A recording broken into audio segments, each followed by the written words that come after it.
मागील वर्षी यात्रा सोहळ्यात मानाच्या 7ही नंदीध्वजांची नगर प्रदक्षिणा तसंच 20वा यशस्वीपणे पूर्ण केलेल्या नंदीध्वज धारकांचा श्री सिद्धेश्वर देवस्थान पंच कमिटीच्या वतीने सत्कार करण्यात आला. सोलापूरचं ग्रामदैवत शिवयोगी श्री सिद्धरामेश्वर महाराजांचा यात्रा सोहळा हा प्रतिवर्षी मकर संक्रांतीनिमित्त 12 ते 16 जानेवारी दरम्यान मोठ्या उत्साहात आणि भक्तिमय वातावरणात पार पडतो.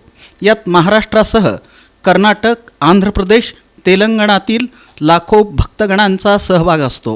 शिवयोगी श्री सिद्धरामेश्वर महाराजांनी सोलापूरच्या पंचक्रोशीत स्थापन केलेल्या 68 लिंगांच्या तैलाभिषेकानं मोठ्या उत्साहात यात्रा सोहळ्याला प्रारंभ होतो.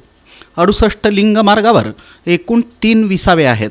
68 लिंगांच्या तैलाभिषेक मार्गावर अनेक नंदीध्वजधारक हे त्यांच्या परीनं नंदीध्वज घेऊन आपली सेवा अर्पण करतात. 68 लिंगांच्या तैलाभिषेका दिवशी तसंच अक्षता सोहळ्या दिवशी नगर प्रदक्षिणा अथवा विसावा पूर्ण करून श्री सिद्धरामेश्वरांच्या चरणी सेवा अर्पण करण्याचं भाग्य आपणास मिळावं अशी अनेक नंदीध्वजधारकांची मनापासून इच्छा असते.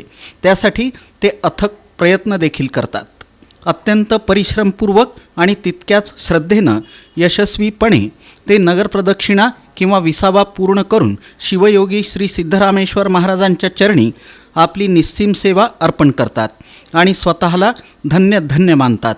दरम्यान मागील वर्षी अर्थात सन 2025मध्ये यात्रा सोहळ्यात नगर प्रदक्षिणा तसंच विसावा यशस्वीपणे पूर्ण केलेल्या नंदीध्वजधारकांचा श्री सिद्धेश्वर देवस्थान पंच कमिटीच्या वतीनं यात्रेचे प्रमुख मानकरी 7ही नंदीध्वजांचे मास्तर तसंच पंच कमिटी सदस्यांच्या प्रमुख उपस्थितीत गुरुवारी यथोचित सत्कार करण्यात आला.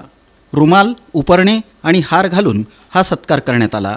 यावेळी यात्रेचे प्रमुख मानकरी राजशेखर हिरेहब्बू, मनोज हिरेहब्बू, जगदीश हिरेहब्बू, विनोद हिरेहब्बू, संतोष हिरेहब्बू, देवस्थान पंच कमिटीचे सदस्य तथा मिरवणूक समितीचे प्रमुख ॲडव्होकेट मिलिंद थोबडे, बाळासाहेब भोगडे, नीलकंठप्पा कोनापुरे, मल्लिकार्जुन कळके, मल्लीनाथ मसरे, विश्वनाथ लब्बा, राजशेखर येळीकर, सुरेश मेहत्रे कुंभार, काशीनाथ ढोले, विलास कारभारी, पशुपती माशाळ आदींची उपस्थिती होती.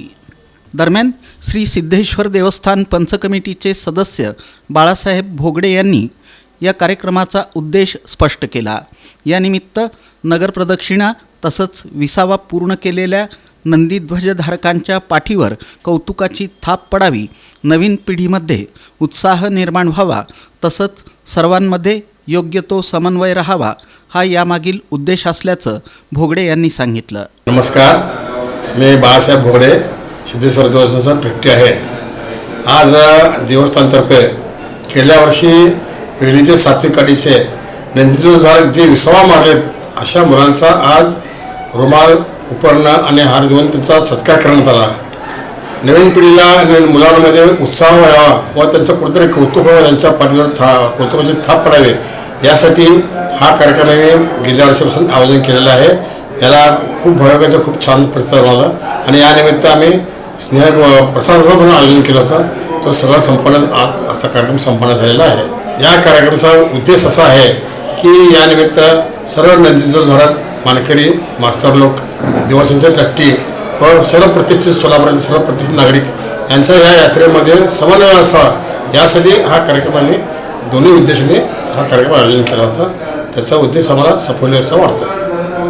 या प्रसंगी उपस्थित सर्व मानकरी, नंदीध्वजधारक, मास्तर आदींसह सर्व मान्यवरांना महाप्रसादाचं वाटप करण्यात आलं.